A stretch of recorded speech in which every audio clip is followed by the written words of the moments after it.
Okay, good morning students. आज का हमारा चैप्टर है डेफिनेट इंटीग्रेशन।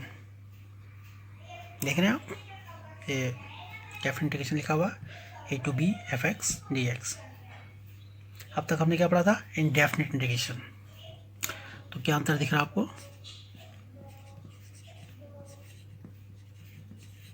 इनडेफिनेट इंटीग्रेशन हमने पढ़ा, कैसे लिखा रहता था? एफ एक्स डी एक्स ऐसे लिखते हैं इनडेफिनेट इंटीग्रेशन को, और ये है डेफिनेट इंटीग्रेशन। तो क्या डिफरेंस है? देखिए, इसमें लिमिट लगी हुई है। जो साइन ऑफ इंटीग्रेशन है उसमें 2 लिमिट लगी हुई है, तो ये डिफरेंस है सिंबॉलिकली। अब डेफिनेशन में क्या डिफरेंस होगा? इनडेफिनेट इंटीग्रेशन को हमने क्या कहा था? ये क्या होता है? Inverse process of differentiation. Differentiation का रिवर्स प्रोसेस होता है इनडेफिनेट इंटीग्रेशन। अगर आपको डिफरेंशिएशन आता है, डिफरेंशिएशन का फॉर्मूला पता है, तो उन फॉर्मूले की मदद से हमने इंटीग्रेशन के फॉर्मूले डेवलप किए थे। तो पहले इसी डेफिनेशन से इसकी कैलकुलेशन करेंगे, और दूसरा इसका जो एप्लीकेशन है, इसके जो यूजेस हैं, उसके आधार पर हम डिफाइन करेंगे डेफिनेट इंटीग्रेशन क्या होता है। तो पहले सिंबल की बात कर लेते हैं। पहले हम लिख रहे हैं A to B F x D x. तो इसमें जो ये लिखे हैं हमने, इसको कहते हैं लिमिट्स। तो ये ऊपर जो लिखी है इसको कहेंगे अपर लिमिट, और जो ए नीचे लिखा है इसको कहेंगे लोअर लिमिट। तो किसी भी डेफिनेट इंटीग्रेशन में 2 लिमिट लगी होती हैं। एक लोअर लिमिट जो नीचे लिखी है, कुछ भी हो सकती है, एक सिंबल है, ये ऐसा नहीं यही होगा। जो नीचे की लगी है सिंबल में वो लोअर लिमिट कहलाएगी, जो ऊपर लिखी है वो अपर लिमिट कहलाएगी। ठीक है। अब इसकी कैलकुलेशन कैसे करेंगे?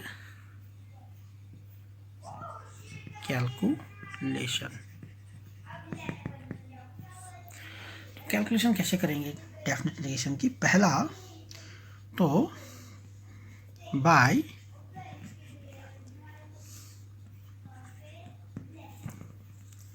Using indefinite integration.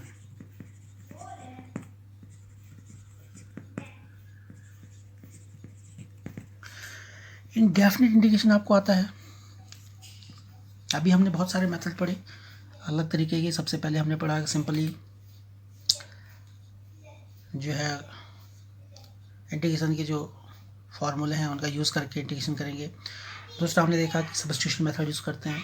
फिर हमने देखा कि पार्शियल फ्रैक्शन कर सकते हैं। अगर न्यूमरेटर में पावर डिग्री ज़्यादा है तो हमने जो है उसको जो है हम जो है तो डिवीजन मेथड यूज़ करते हैं। उसके अलावा भी कुछ और स्टैंडर्ड फार्मूले थे और जो भी थे, ये सब आपने पढ़ा है। तो क्या करें? अगर आपको पता है, आप सबसे पहले लिमिट को भूल जाइए। ये मानिए अगर आपको ये दे रखा है A to B F x D X, ये क्वेश्चन है, तो आप इसको ऐसे करके देखिए,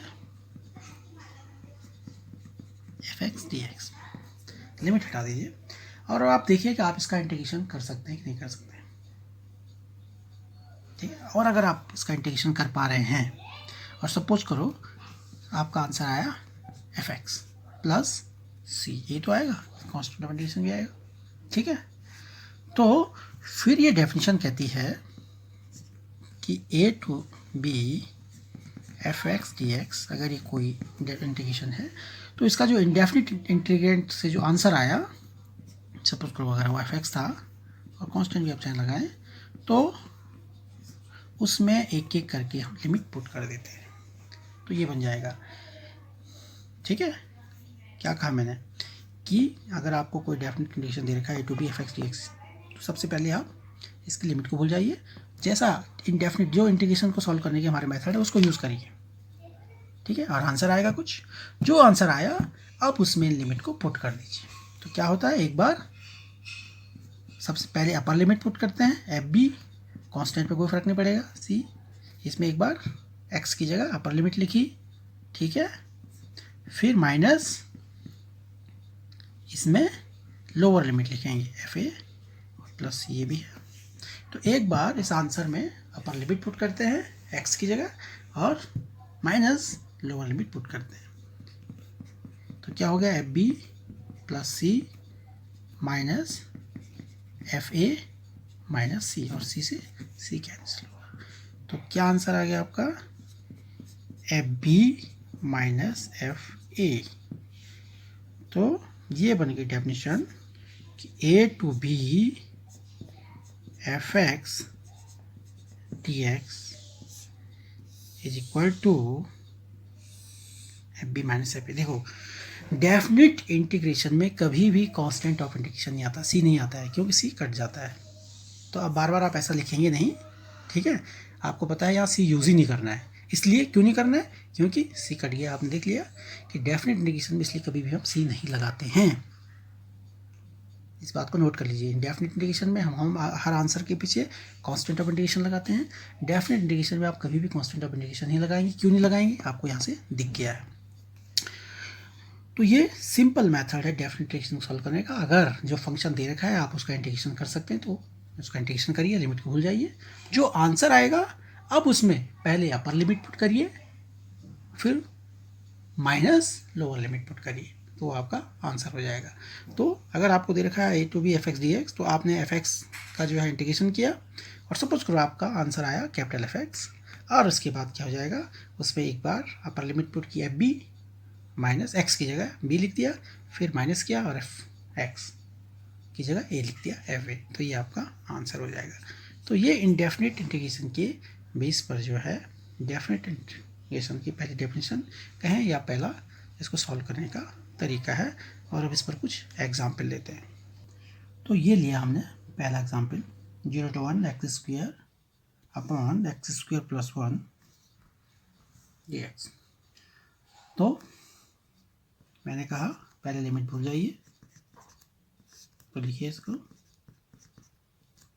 dx। अब याद करिए जब इंडेफिनिट इंटीग्रेशन पढ़ा था तो कैसे करके इस तरह की प्रॉब्लम सॉल्व करते थे। देखिए ऊपर डिग्री कितनी है, न्यूमरेटर अंश की डिग्री भी 2 है और हर डिनोमिनेटर की डिग्री भी 2 है, तो इसकी पार्शियल फ्रैक्शन नहीं कर सकते हैं। क्या करेंगे, डिग्री सेम है, डिग्री न्यूमरेटर की डिग्री कम होनी चाहिए, तो इसको डिवीज़न करेंगे, डिवाइड करेंगे। तो आप डिनोमिनेटर से न्यूमरेटर को डिवाइड करेंगे एक्स स्क्वायर, तो कितने टाइम्स होगा, 1 टाइम्स होगा एक्स स्क्वायर प्लस 1। सब्ट्रैक्ट करेंगे, माइनस माइनस कट गया, रिमाइंडर बचा -1। अब इसको कैसे लिखते हैं, तो अब ये हो गया x square plus 1 d x is equal to this. इसको कैसे लिखेंगे, आंसर कितना आया डिवाइड करके 1, तो 1 और क्या लिखेंगे प्लस रिमाइंडर, तो -1 है तो -1 अपॉन जिससे डिवाइड किया था, किससे डिवाइड किया था, एक्स स्क्वायर प्लस 1 से। ये तो तरीका है, डिवीजन एल्गोरिथम थ्योरम जिसे हम कहते हैं। ये हो गया इज इक्वल टू, अब इसको अलग लिखेंगे 1 डी एक्स, यहाँ माइनस बाहर आ गया, 1 upon x square plus 1 d x, right. 1 का इंटीग्रेशन एक्स माइनस, और ये किसका इंटीग्रेशन है, integration of x square plus 1, ये tan इनवर्स एक्स का इंटीग्रेशन, अगर आपको याद होगा tan इनवर्स एक्स। तो ये आपका इंटीग्रेशन हो गया। तो ये आपका इंटीग्रेशन आ गया, और अब लिमिट पुट कर दीजिए। लिमिट क्या थी, 0 से 1 x square plus 1 d x निकालना था, ठीक है। तो क्या है आंसर, आंसर लिखिए x minus tan inverse x, और इसके ऊपर लिमिट लगा दीजिए। अब क्या करते हैं, एक बार अपर लिमिट रखते हैं, मतलब एक बार 1 सब्स्टिट्यूट करेंगे एक्स के जगह, जहाँ जहाँ एक्स है वहाँ अपर लिमिट लिखेंगे, मतलब 1 लिखेंगे। तो 1 माइनस tan इनवर्स 1,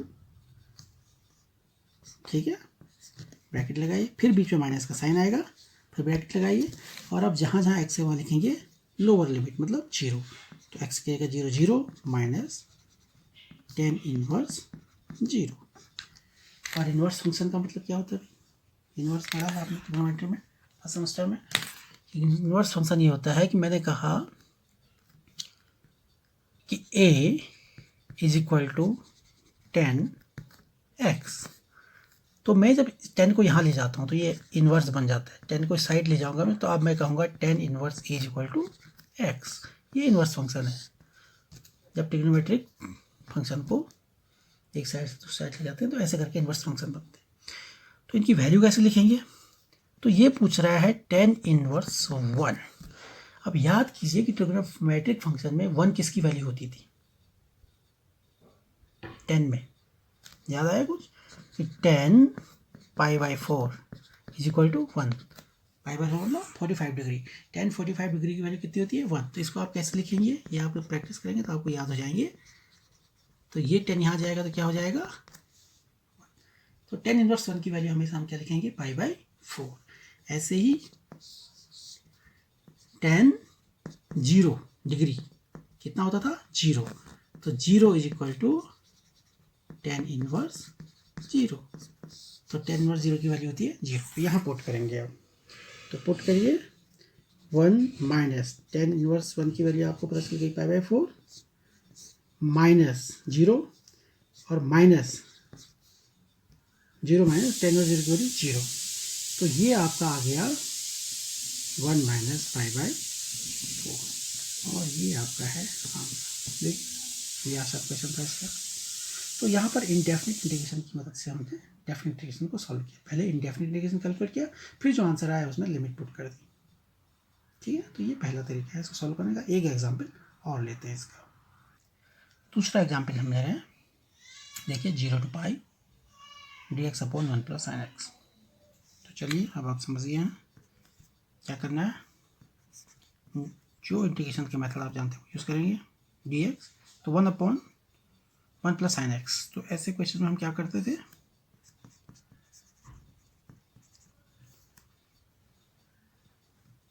इसको ऊपर नीचे 1 माइनस sin x से मल्टीप्लाई कर देते हैं। याद आ रहा है कुछ? क्या हो जाएगा ये? 0 to π ऊपर हो गया 1 माइनस sin x और नीचे a + b a - b। तो a² माइनस b² यूज़ किया तो 1 माइनस 1 का square 1 minus sin² x dx। और क्या बन गया ये? 0 to π 1 minus sin x upon 1 minus sin² x क्या हो गया? cos² x dx। ठीक है, इक्वल टू अब cos² x से इसको डिवाइड करिए तो 1 अपॉन cos² x अलग कर दीजिए minus sin x upon cos² x। तो 2 बार लिखिए cos x into cos x। आप जानते हैं हमने ऐसा क्यों किया? नहीं जानते? अभी पता चल जाएगा 2 बार क्यों लिखा इसको। तो 1 अपॉन cos² x, cos उल्टा होकर क्या बन जाएगा? sec² x minus sin x upon cos x क्या होता है? tan x, इसलिए लिखा है इसको इंटू।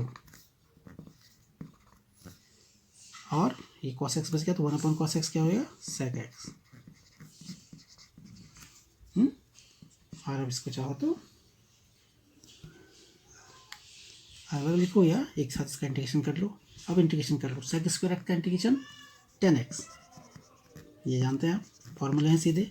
और sec x tan x या tan x sec x का इंटीग्रेशन क्या होता है? sec x। फॉर्मूले देखिए आपको याद आ जाएगा।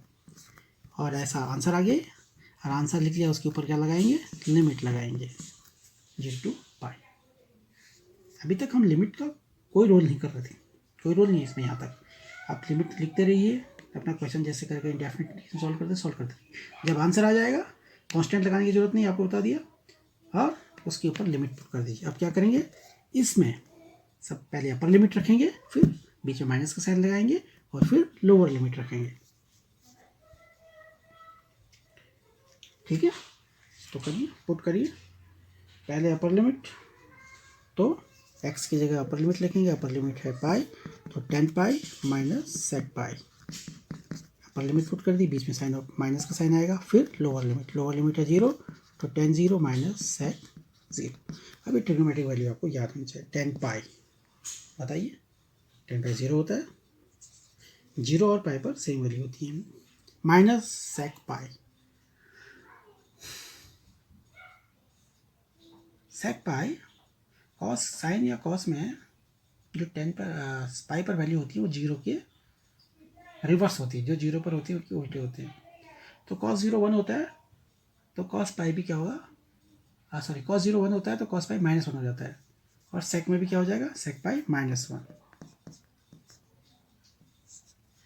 माइनस, ये याद रखने आपको। tan 0 0 0 होता है तो जाएगा, सेक 0 1 होता है, कॉस 0 1 सेक 0 1, तो यहाँ ये बन गया प्लस का 1 माइनस, और माइनस माइनस का यहाँ बन गई प्लस, तो 1 + 1 = 2। This is answer. भाई ये तो आपको वैल्यूज याद रखनी पड़ेंगी, है ना, ये फर्स्ट सेमेस्टर में कराया है, इसका कोई सब्स्टिट्यूट नहीं है, तो ये आंसर आ गया।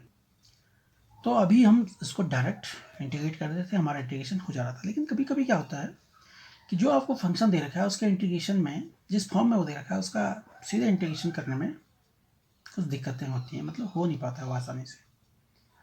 तो उसके लिए डेफिनेट इंटीग्रेशन की कुछ प्रॉपर्टीज़ हैं, 6 प्रॉपर्टीज़ हैं, हम उन प्रॉपर्टी को यूज़ करेंगे और उसके बाद हम देखेंगे उसका इंटीग्रेशन करना आसान हो गया है।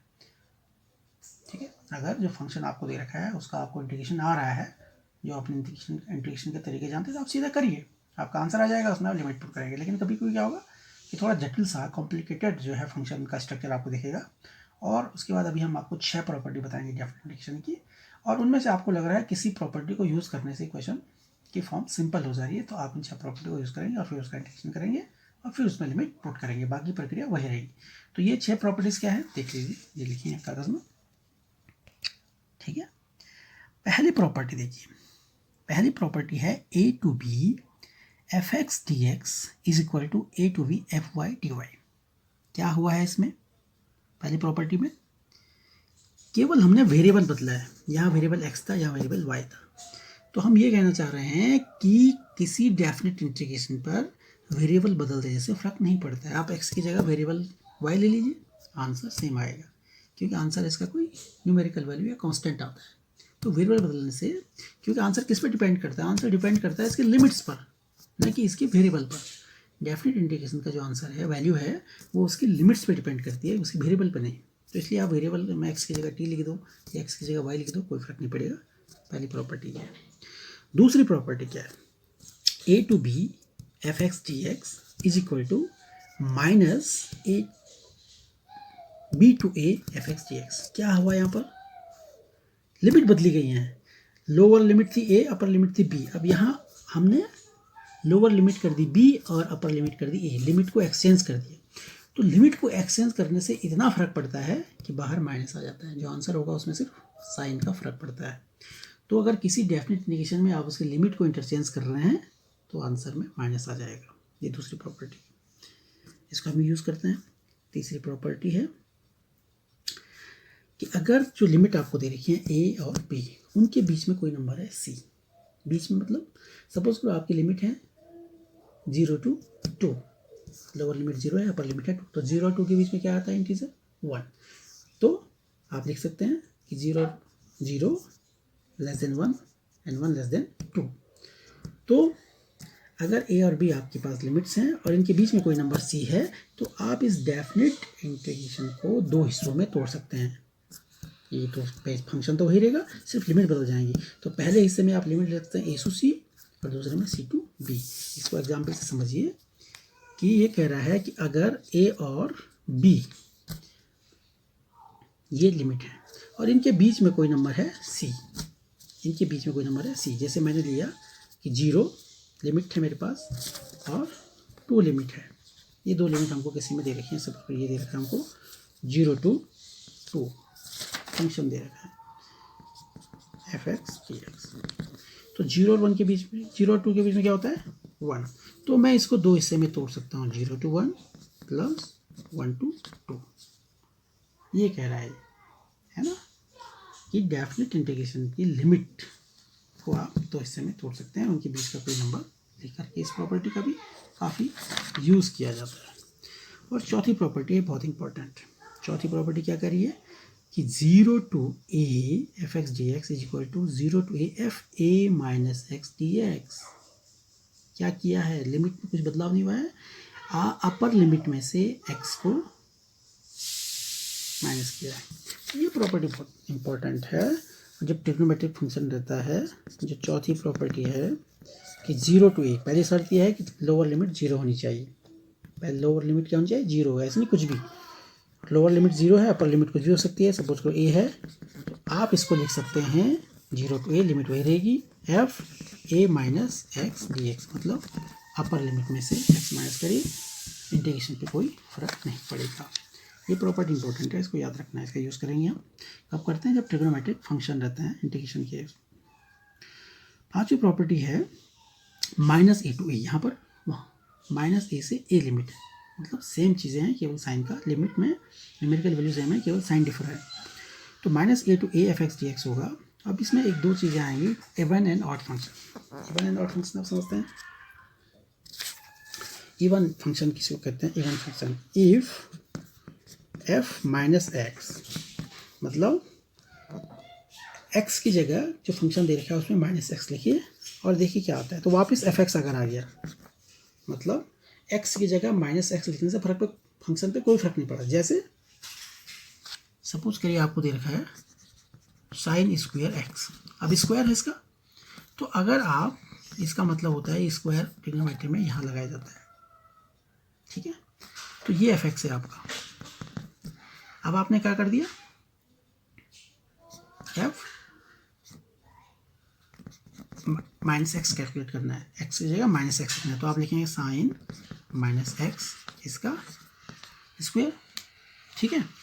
तो ये क्या हो गया, sine minus x, sine minus theta equal to minus sine theta, minus बाहर आता है इसमें, ये हमने पढ़ा है स्क्वायर, लेकिन स्क्वायर की वजह से फिर से क्या बन गया, पॉजिटिव बन गया। तो वापस क्या आ गया, एफ एक्स। तो F minus x is equal to यहाँ पर क्या आया, एफ एक्स। तो इसका मतलब जो साइन स्क्वायर एक्स है ये कैसा फंक्शन है, इवन फंक्शन, इसको कहते हैं इवन फंक्शन।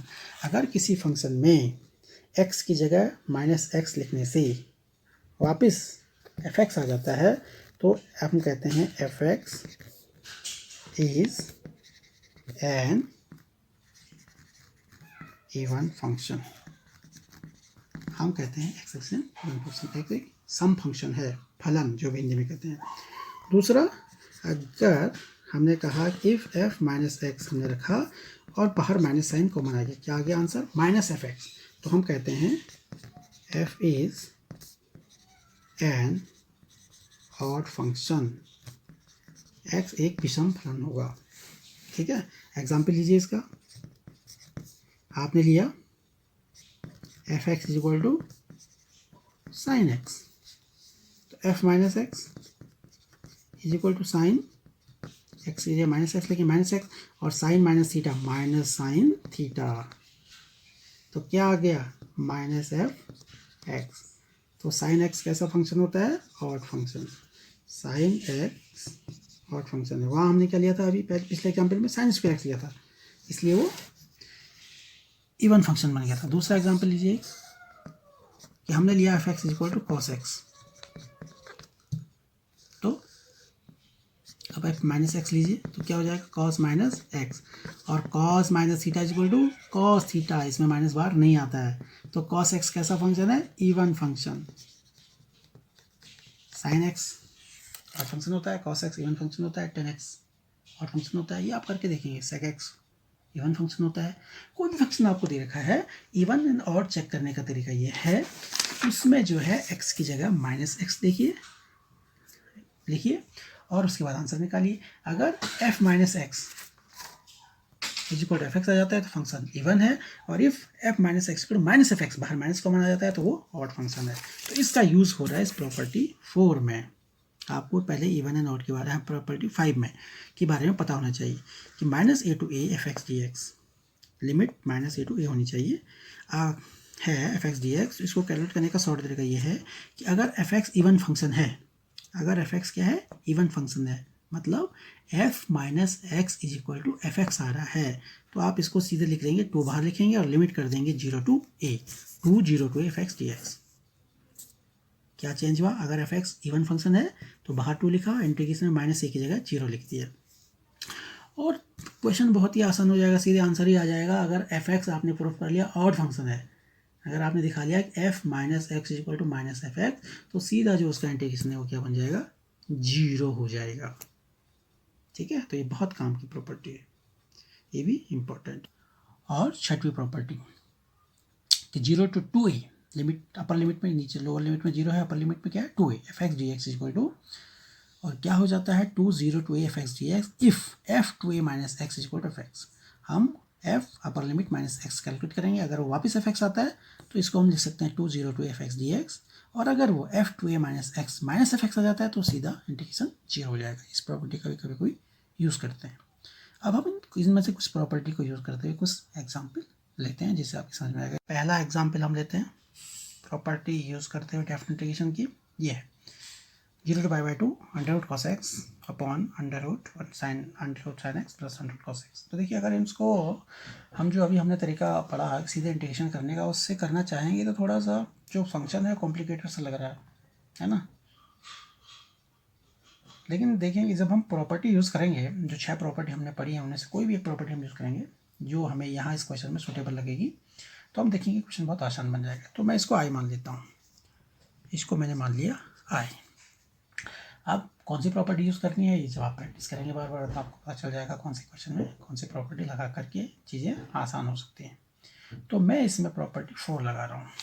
प्रॉपर्टी 4 क्या है, देखिए 0 to a F x D x is equal to 0 to a f A minus x D x. मतलब कि अगर किसी इंटीग्रेशन में लोअर लिमिट 0 दे रखी है तो इंटीग्रेशन की वैल्यू पे कोई फर्क नहीं पड़ता है। अगर आप उसमें x की जगह क्या लिख दें a माइनस एक्स, एक्स की जगह क्या लिख दें a माइनस एक्स, ये क्या है अपर लिमिट, तो यही यूज़ करूँगा मैं।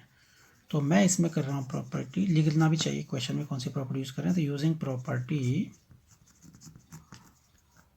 0 to a F x D x is equal to क्या हो जाता है 0 to a, और a की x की जगह लिख लेते हैं अपर लिमिट माइनस एक्स, मतलब एफ ए माइनस एक्स।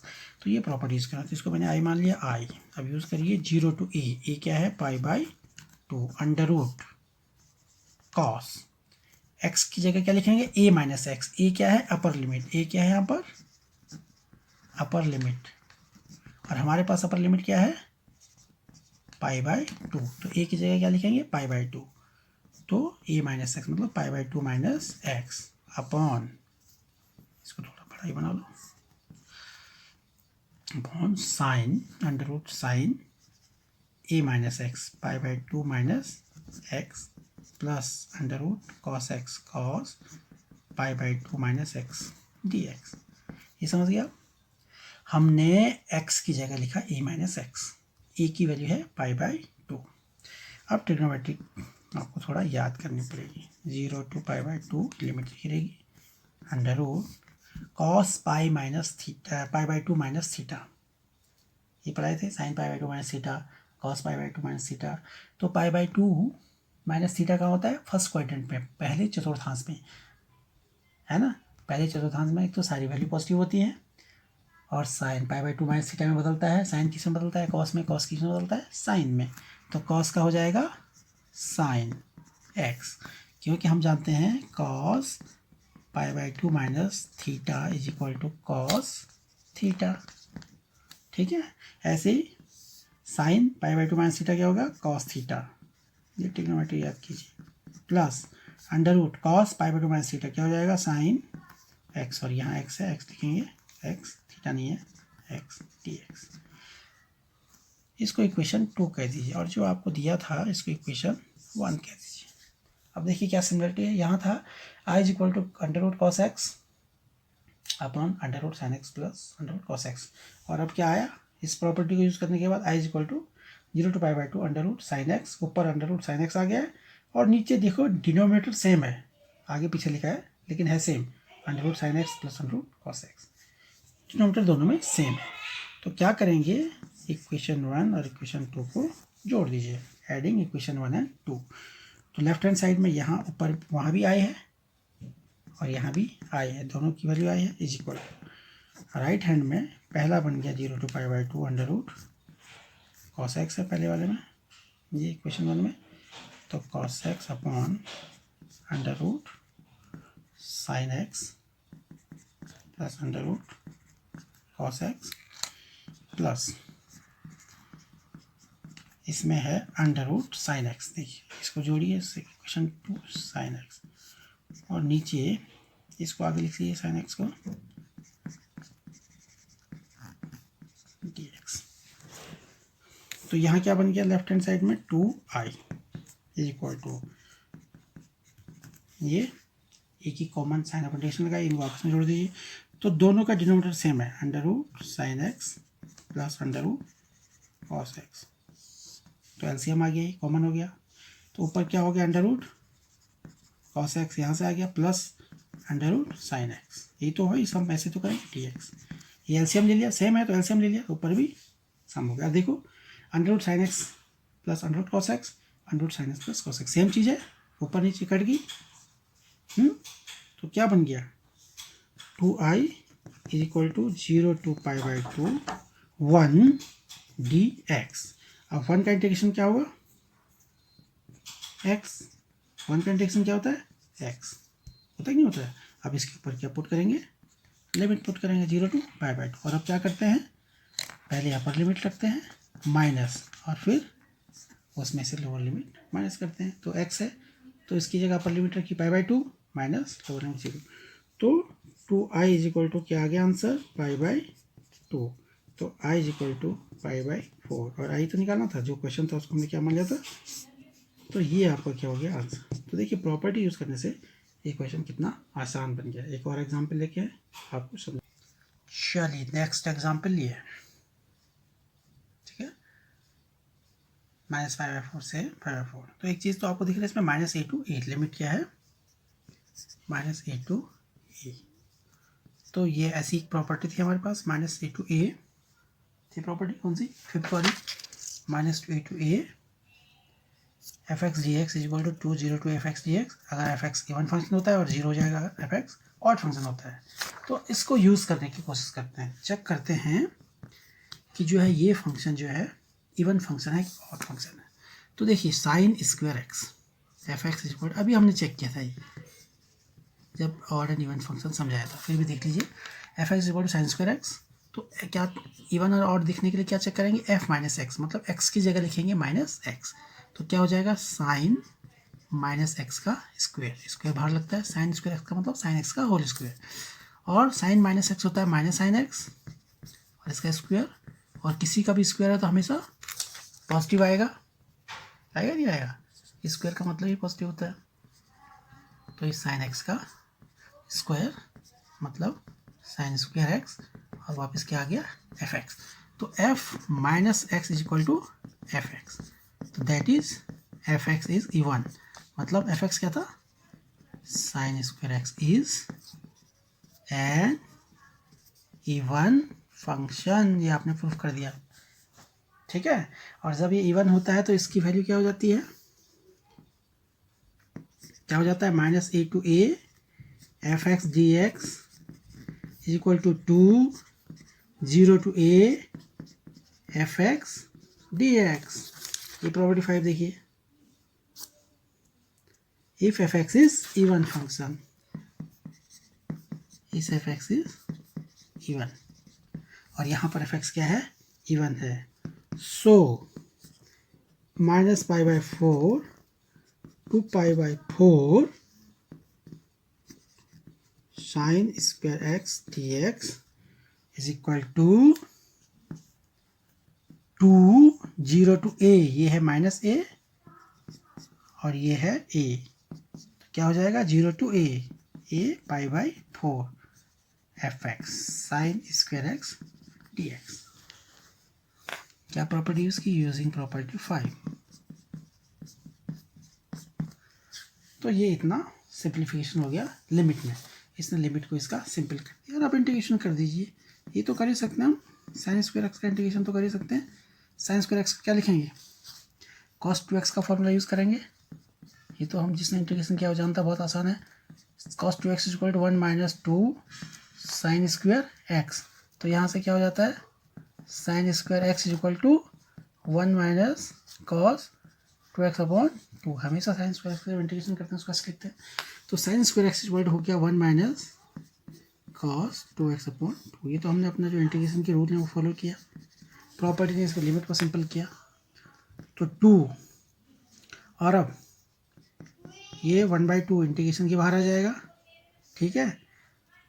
1 का इंटीग्रेशन, या आप इसको एक बार ऐसा लिख दीजिए, क्या बन जाएगा 1 माइनस कॉस 2x dx, और ये कट गया और ये हो गया। अब 1 का इंटीग्रेशन x माइनस कॉस का इंटीग्रेशन साइन, तो कॉस 2x का साइन 2x, और 2 उसमें x का कोएफिशिएंट है तो क्या आ जाता है, नीचे आ जाता है, और इसके बाहर क्या लिख देंगे, लिमिट।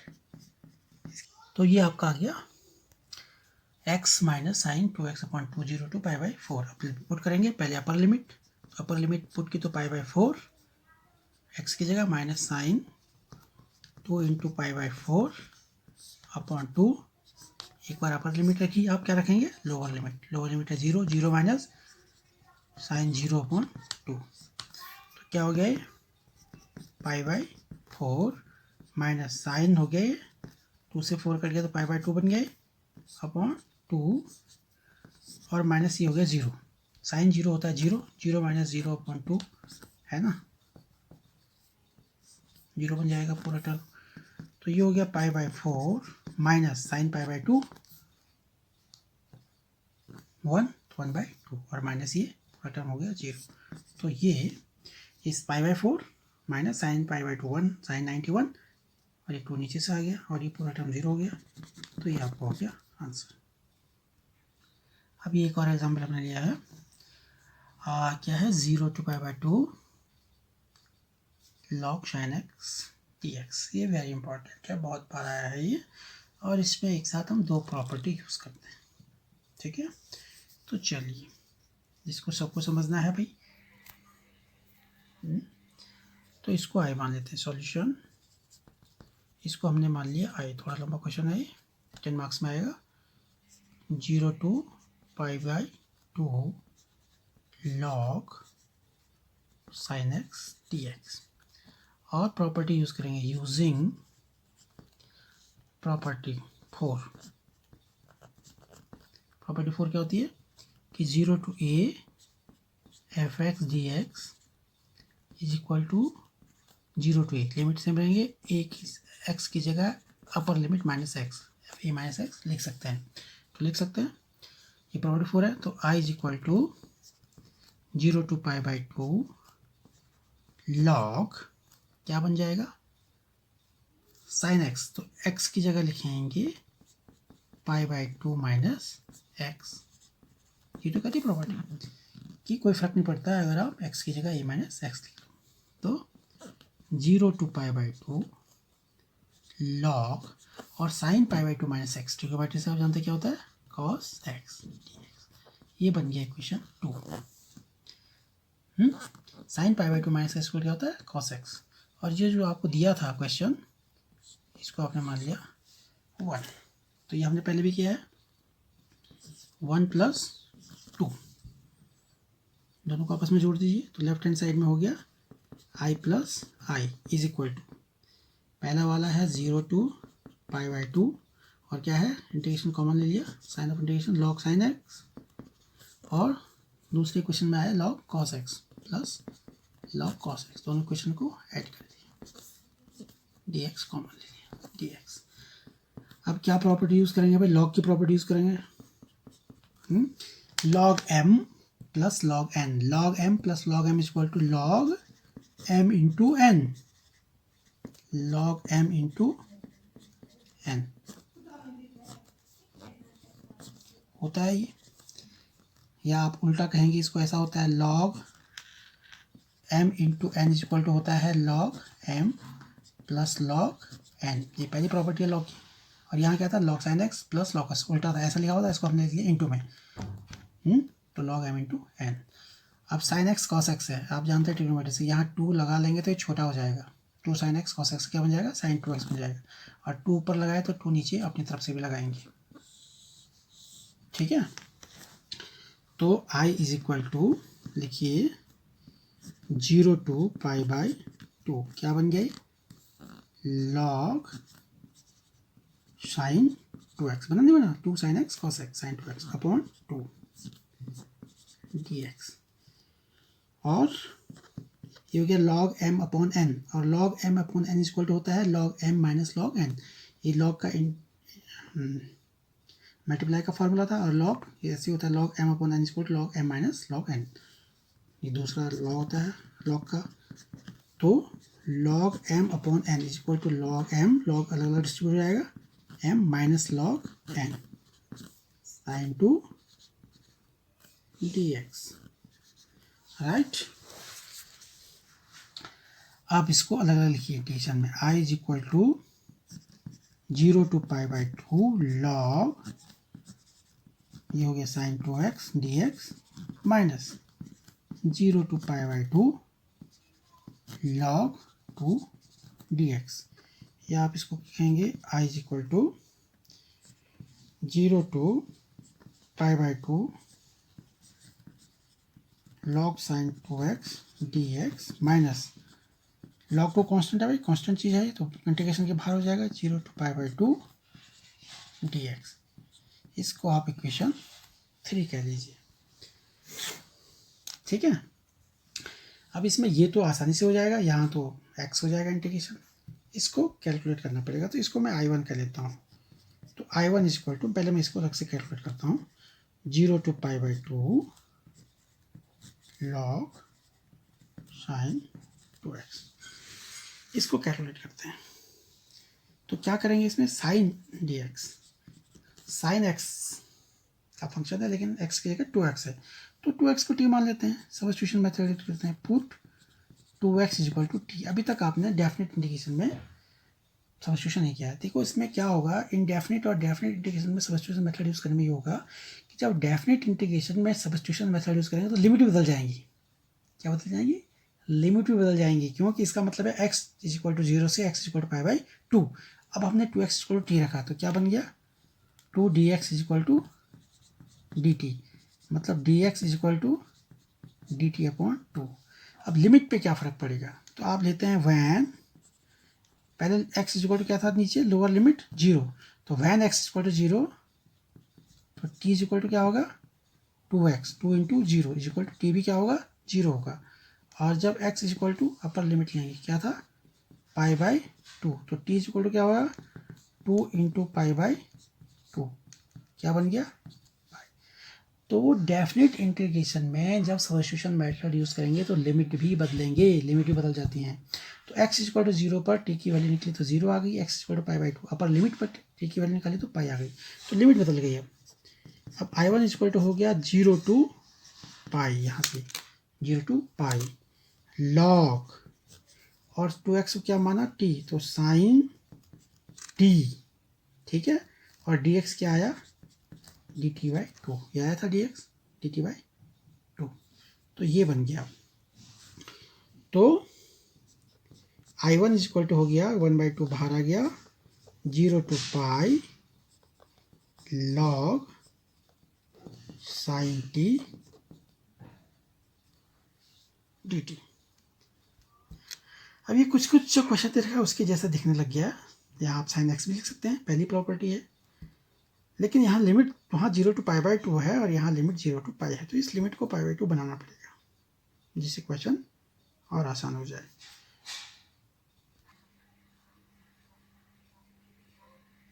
अब प्रॉपर्टी 6 यूज़ करते हैं इसमें, ठीक है भाई। प्रॉपर्टी 6 क्या है, देखिए प्रॉपर्टी 6 एक फैसिलिटी दी है, वो लिमिट को जो है डिवाइड करने की, कि 0 to 2a, अगर 0 to 2a लिमिट 2a की फॉर्म में हो तो बन जाता है 2 0 to a, बाकी फंक्शन में रहता है। अगर f2a minus x equal to fx हो और 0 if f2a minus x equal to minus fx, तो आपको इसके लिए क्या कैलकुलेट करना है, पहले इसको 2a की फॉर्म में लिखे लिमिट को, मतलब 2 इंटू समथिंग, तो पाई है तो इसको लिखेंगे 2 इंटू π/2, हो गया 2a बन गया, 2 इंटू π/2, पाई तो आएगा वापस, log sin t dt, ठीक है। अब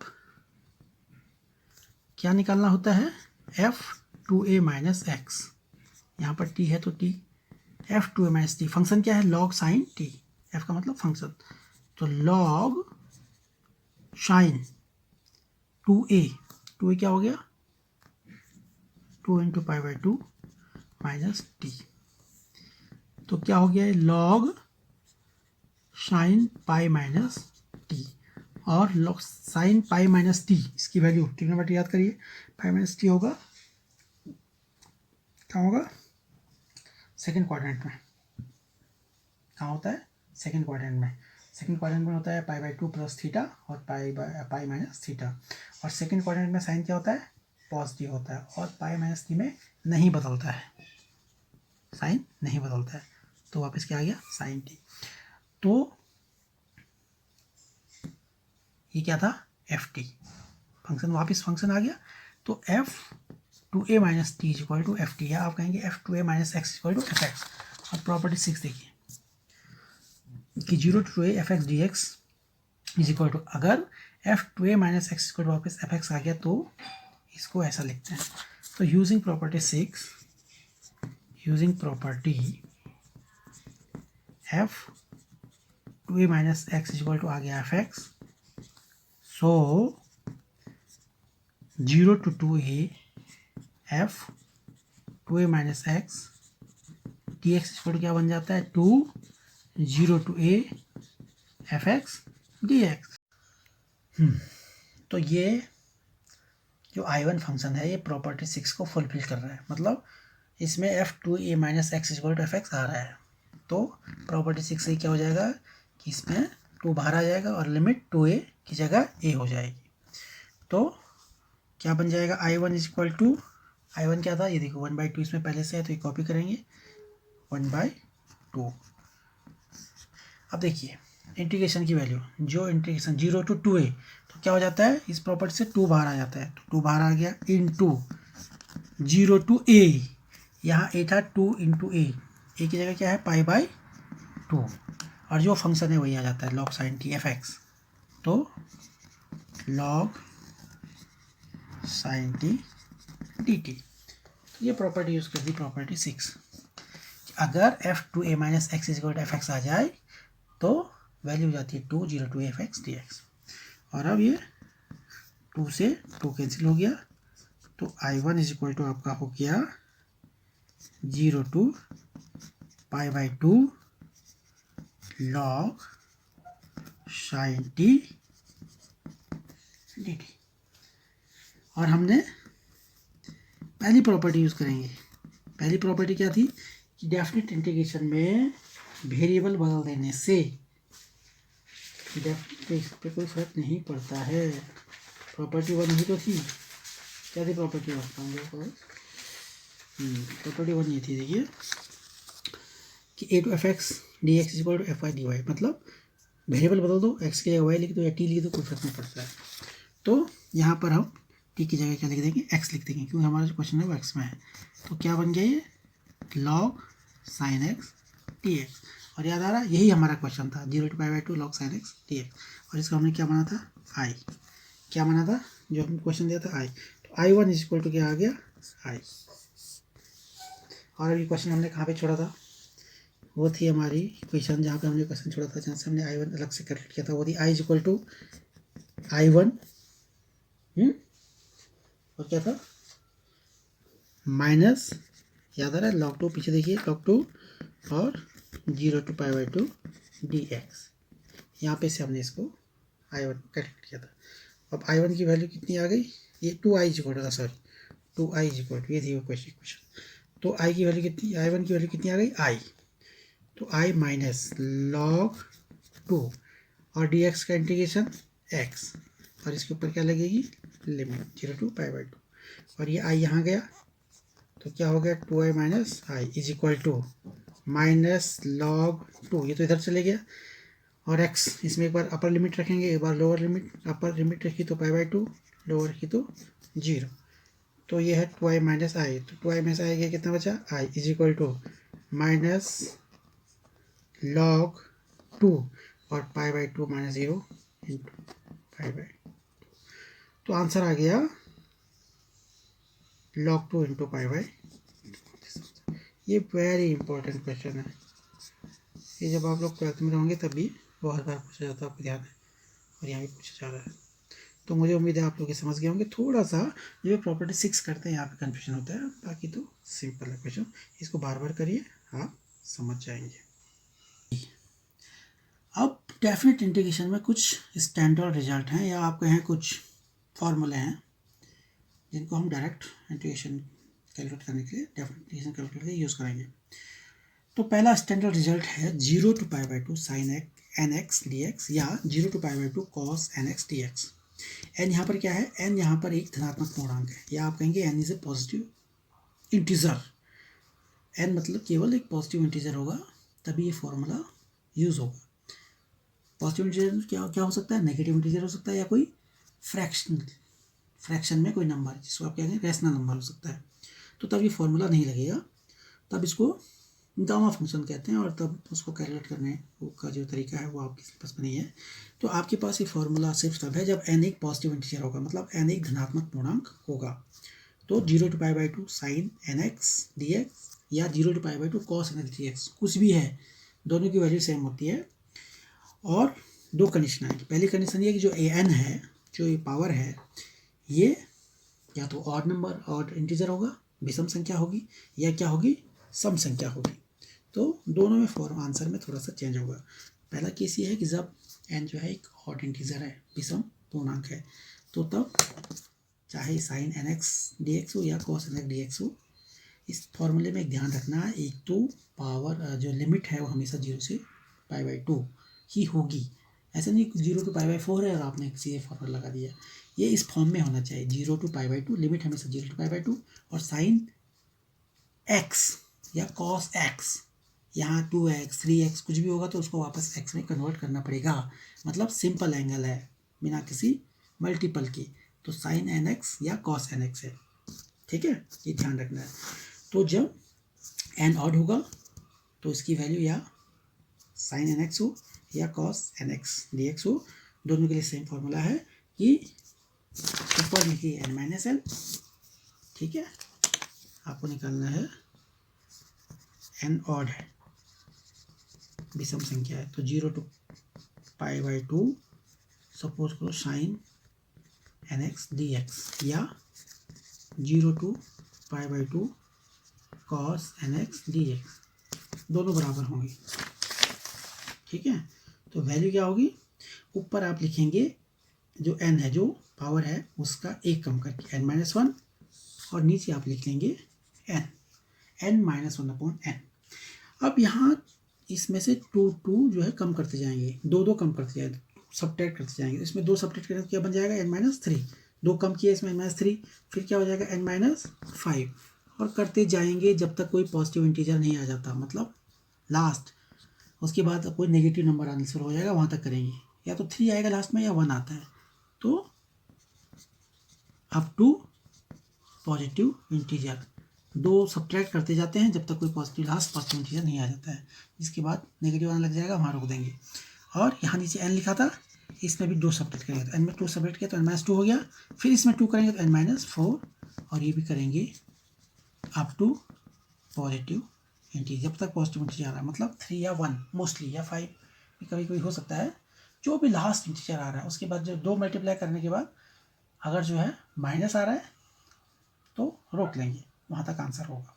तो आप समझ रहे हैं कि पहला फॉर्मूला कि 0 to π/2 sin nx dx या 0 to π/2 cos nx dx की वैल्यू जब n विषम संख्या है, ऑड नंबर है, तो ऊपर लिखेंगे n-1, डिनोमिनेटर में लिखेंगे n, और अब 2 माइनस करते जाएंगे, तो n-1 में 2 माइनस किया तो n-3, और फिर n-5, यहाँ n में करेंगे तो n-2, फिर n-4, फिर n-6।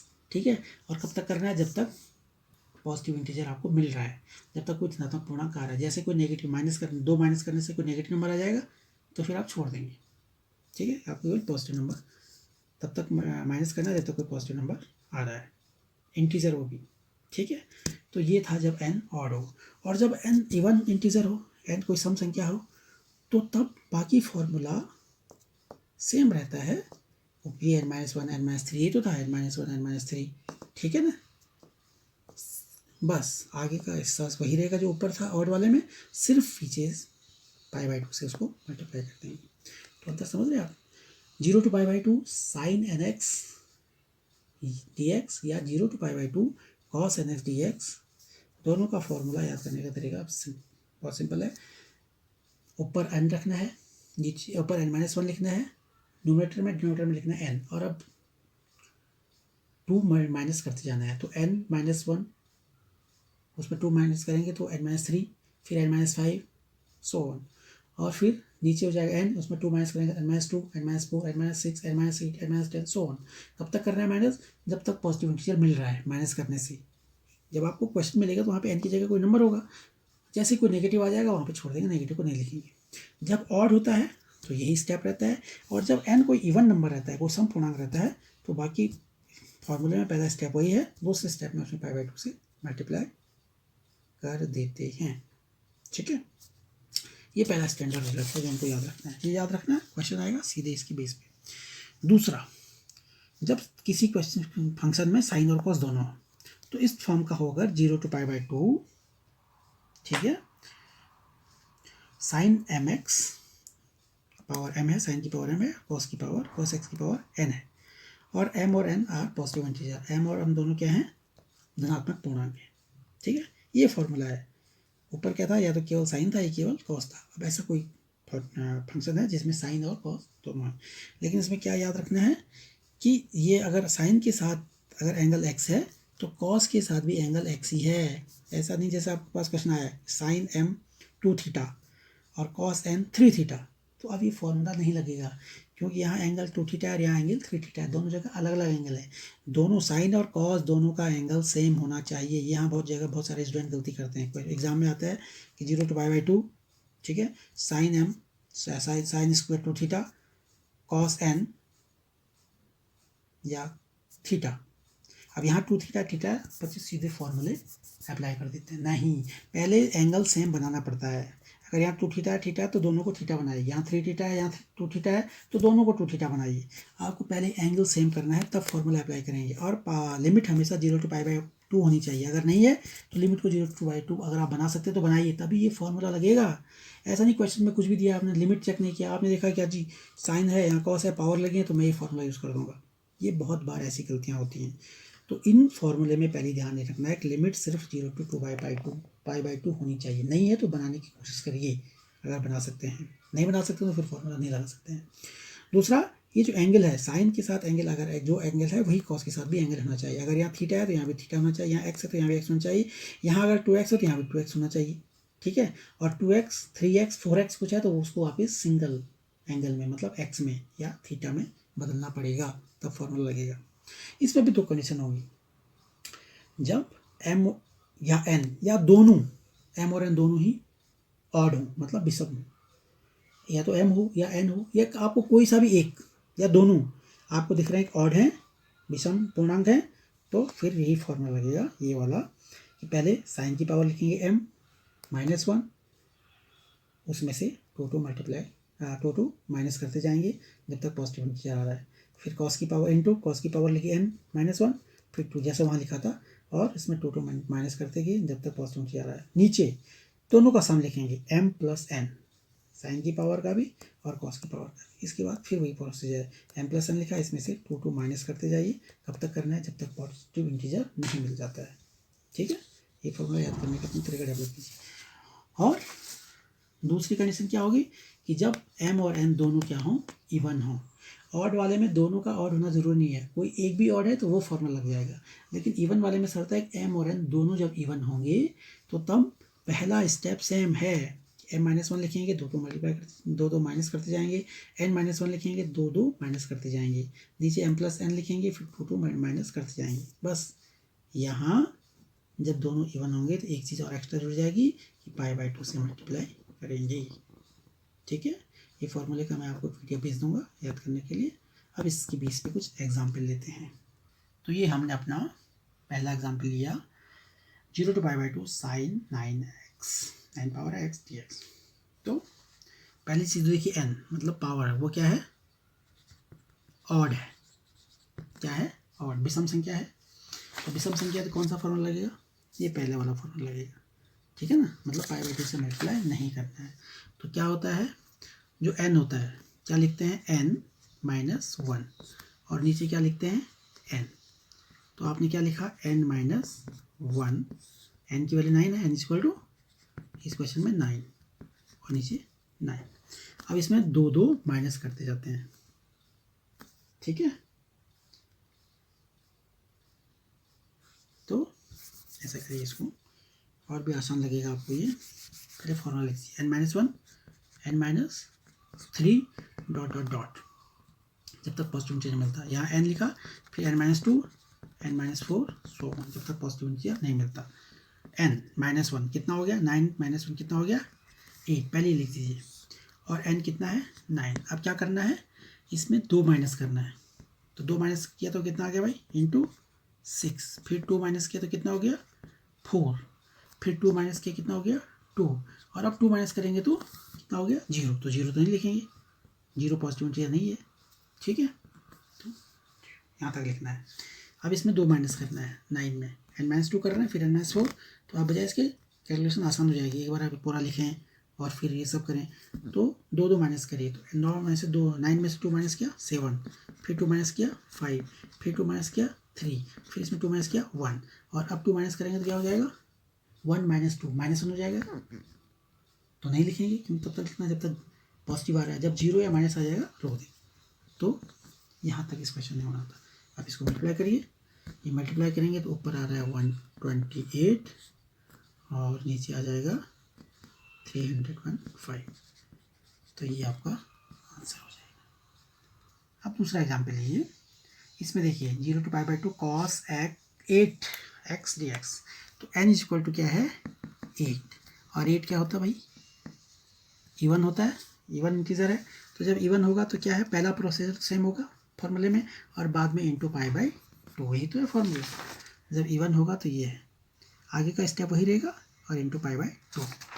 तो n माइनस 1 ऊपर लिखना है हमेशा, नीचे n लिखना है, और फिर 2 2 माइनस करते जाना है। तो ये n माइनस 3, नीचे n माइनस 2, ये n माइनस 5, तो ये n माइनस 4 so on into π/2। n even है तो यहाँ π/2 से मल्टीप्लाई होगा, इतना एक्स्ट्रा काम होता है जब n होता है।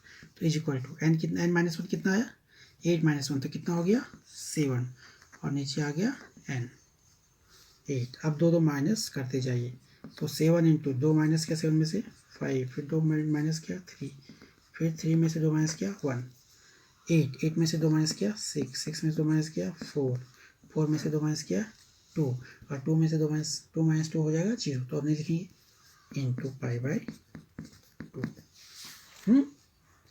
तो करिए इसको, ये हो गया है, ये हो गया है कितना हो भाई, हाँ 75, और नीचे 256, और 2 से मल्टीप्लाई कर दिया मैंने तो पाई, तो ये आंसर हो गया। ये 2 से भी मैंने यही मल्टीप्लाई कर दिया, 256 बन गया, ये आंसर आ गया। तो सिंपल है ये तो इतना सिंपल क्वेश्चन तो 2 मार्क्स में आएगा, है ना। बहुत हो गया तो इसने 6 मार्क्स में पूछ लिया, इससे ज़्यादा तो नहीं आएगा, ठीक है।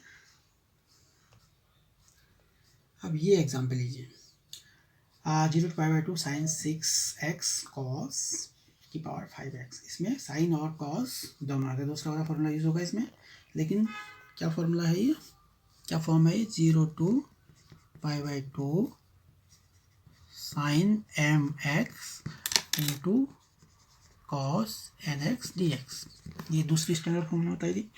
अब m क्या है यहाँ पर 6, और n क्या है 5, एक ऑड है और एक इवन है, ये इवन है ये ऑड है, तो दोनों में से कुछ भी हो, कोई भी एक ऑड हो, मतलब एटलीस्ट दोनों ऑड हो या एक भी ऑड हो, तो फॉर्मूला पहला वाला फॉर्म का लगेगा, मतलब बताएगा ना ए कि जब वैन आइदर m और n और बोथ आर ऑड, या तो m और n दोनों भी सम हो या m और n में से कोई सा भी हो, तो ये वाला फॉर्मूला यूज होगा। तो क्या होता है, जब दोनों में से कोई भी एक ऑड हो तो ऊपर लिखते हैं m-1, और इसमें 2 सब्ट्रैक्ट करते जाते हैं, 2 माइनस करते जाते हैं जब तक पॉजिटिव इंटीजर कोई नहीं आता है।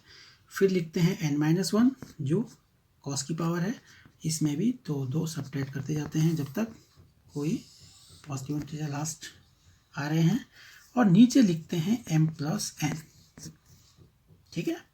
और अब इसमें से भी 2 सब्ट्रैक्ट करते जाते हैं, कब तक, जब तक कोई पॉजिटिव इंटीजर आ रहा है ना। इसमें पाई/2 नहीं लगाते हैं ऑड वाले केस में।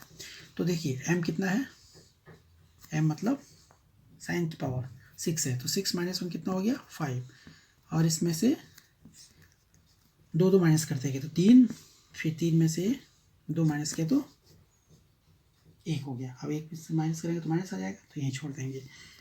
इनटू n-1, n कितना है 5, कॉस की पावर है n, तो n-1 कितना हो गया 5 - 1 4, और अब इसमें से क्या करेंगे 2 माइनस करेंगे तो 2, और 2 में से 2 माइनस किया तो कितना हो गया 0, तो 0 तो लिख नहीं सकते हैं, है ना, केवल पॉजिटिव इंटीजर तक लिखना है 1 तक।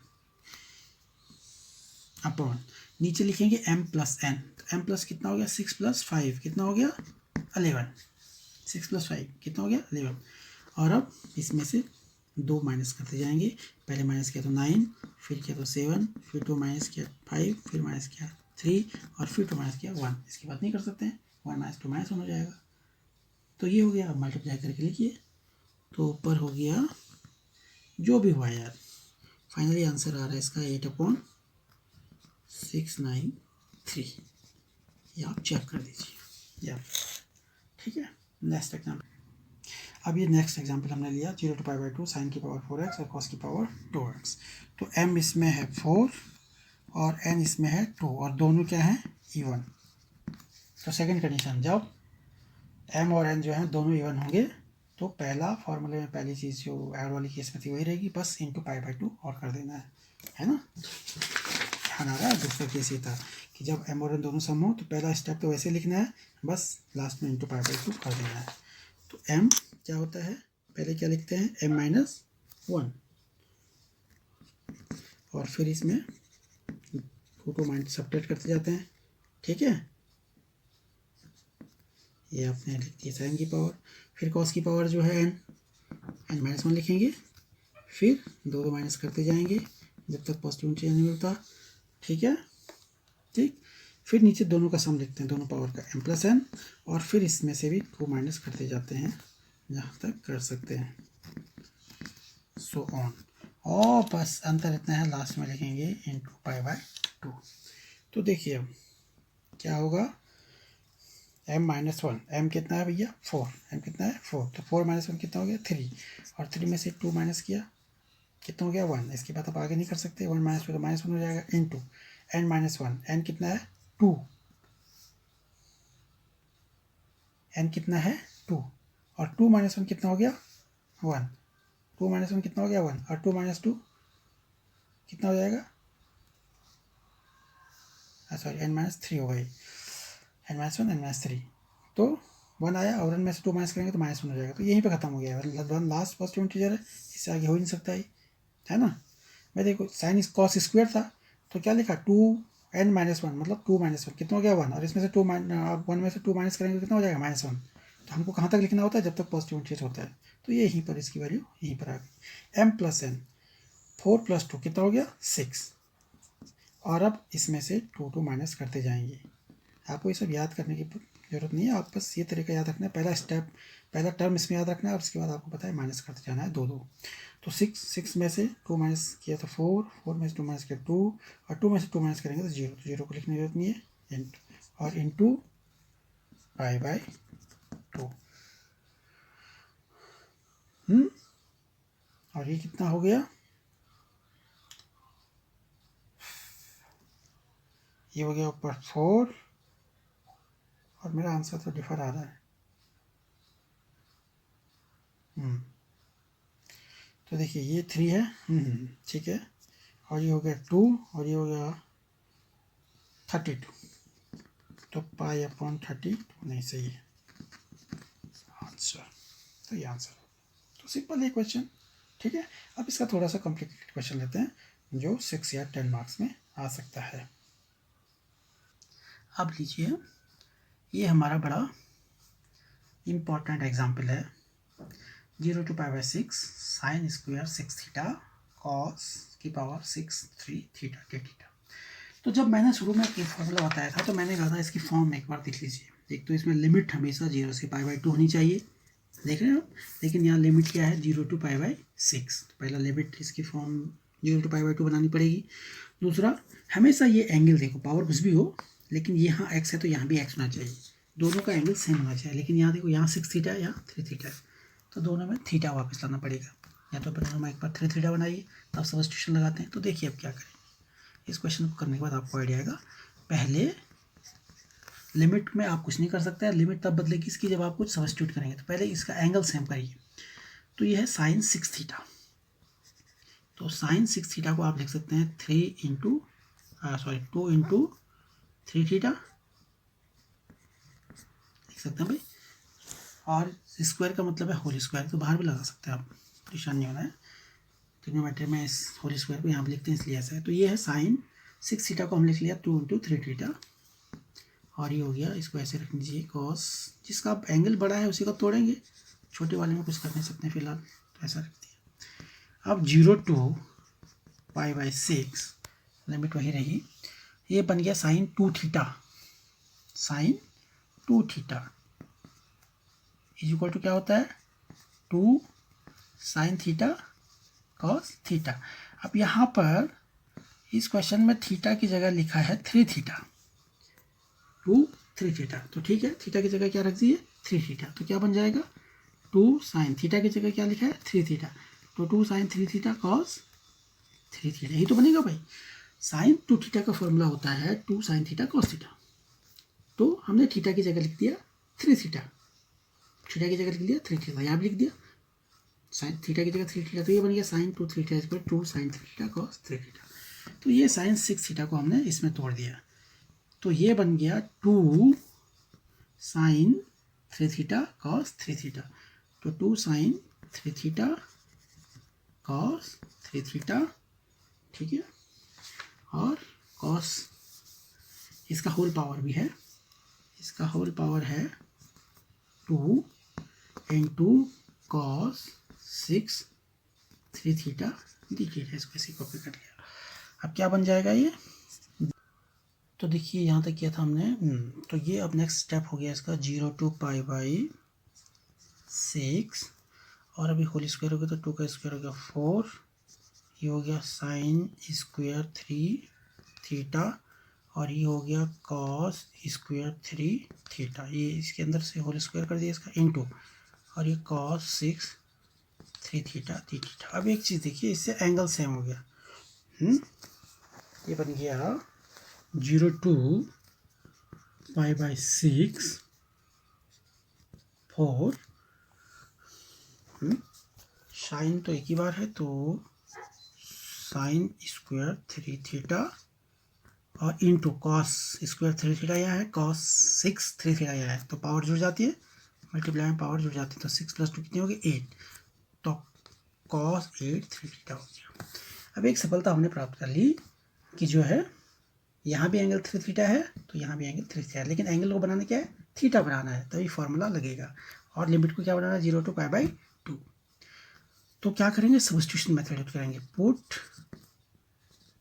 3 थीटा इक्वल टू टी, तो क्या हो जाएगा 3 d theta equal to d t, मतलब d theta equal to d t upon 3। और दूसरा हमने बताया था लिमिट भी बदल जाती हैं, तो वैन लिमिट भी चेंज करनी है हमेशा जब सब्स्टिट्यूशन यूज़ करते हैं। जब थीटा इक्वल टू कितना था 0, पहले लिमिट क्या थी 0, तो मतलब थीटा इक्वल टू क्या था 0, तो तब टी इक्वल टू क्या होना था 3 थीटा, मतलब 3 इंटू 0, इसमें तो कोई फर्क नहीं पड़ा। लेकिन जब थीटा इक्वल टू था π/6, थीटा इक्वल क्या था π/6, इसमें वेरिएबल थीटा है ना, तो लिमिट उस पर डिपेंड करेंगी। अब टी कर रहे हैं तो टी इक्वल टू कितना हो गया 3 इंटू थीटा, मतलब π/6 और 2, तो लिमिट बन गई π/2। तो जो हम चाह रहे थे वो हो गया। अब लिमिट बन गई टी रखने से 0 to π/2, देखो 0 to π/2, और 4, इस 4 को चाहो तो बाहर लिख दो, 4 जो ही था कॉन्स्टेंट बाहर हो गया, साइन स्क्वायर 3 थीटा को हमने क्या पुट किया है टी, तो sine square t into cos 8 3 theta को क्या रखा है टी, और d theta is equal to है डी टी अपॉन 3, तो डी टी अपॉन 3, ये 3 भी बाहर आ जाएगा, कोई दिक्कत नहीं। इस 3 को बाहर लिखिए, इज इक्वल टू 4 0 टू π/2, ये 3 बाहर लिख दिया ये, तो ये बन गया sign square T cos A T d t. और अब ये उस फॉर्म में आ गया जो आप जानते हैं कि 0 टू π/2 साइन m थीटा या x, जो भी आप जानते हैं वो लिख लीजिए, into cos n x D x, है ना। तो m की जगह क्या है भाई, m की जगह है 2 और n की जगह है 8, दोनों क्या है इवन इंटीजर हैं, तो सेकंड फॉर्म वाला फॉर्मूला लग गया, मतलब आगे का स्टेप वही होगा, पीछे इंटू π/2 कर देंगे, तो क्या होगा आंसर, ये 4/3 तो पहले से क्वेश्चन में है, इस पर क्या फर्क पड़ना, इंटू यहाँ से अब क्या करते हैं, क्या लिखते हैं m-1 और इसको माइनस करते जाते हैं, 2 इसमें से 2 माइनस करते जाते हैं जब तक पॉजिटिव इंटीजर नहीं आता, इंटू फिर क्या करते हैं n-1 और इसमें से भी 2 माइनस करते जाते हैं जब तक कि कोई पॉजिटिव इंटीजर जब तक आ रहा है, नीचे क्या करते हैं दोनों का सम करते हैं m+n, और अब इसमें से 2 माइनस करते जाते हैं जब तक कोई पॉजिटिव इंटीजर नहीं आता है, और इंटू π/2, ये तो फॉर्मूला है, तो फॉर्मूला अप्लाई कर दिया, एक 4/3 इंटू m क्या है 2, तो 2 - 1 क्या हो गया 1, और 1 में 2 क्या माइनस करोगे अब 1 में 2 माइनस करोगे -1 हो जाएगा, तो यहीं छूट गया, इंटू n-1, और n-1 क्या है, n कितना है 8, 8 - 1 कितना हो गया 7, और इसमें से अब 2 माइनस किया 5, फिर 2 माइनस किया 3, 2 माइनस किया 1, अब रुक गए, तो यहाँ तक m+n कितना हो जाएगा 10 और 10, अब इसमें क्या करेंगे 2 माइनस करते जाएंगे, तो इंटू 8 इंटू 6 इंटू 4 इंटू 2, और 2 - 2 0 हो जाएगा, यहीं रुक जाएगा, इंटू π/2। अब इसको सॉल्व करिए, है ना, तो जो भी आपका सॉल्व करके आता है, तो ये आंसर दिख रहा है यहाँ पर 384π, उस देखिए सोल्यूशन मिस्टेक हो सकती है, तो ये बहुत इंपॉर्टेंट क्वेश्चन था, ठीक है, ये 10 मार्क्स में आ सकता है, या 6 मार्क्स में भी दे देते हैं कभी कभी। तो ये इस तरह से आपका डेफिनेट इंटीग्रेशन का चैप्टर पूरा हो गया, ओके। इसमें कुछ और भी एग्जाम्पल हैं, उनको कभी डिस्कस करेंगे।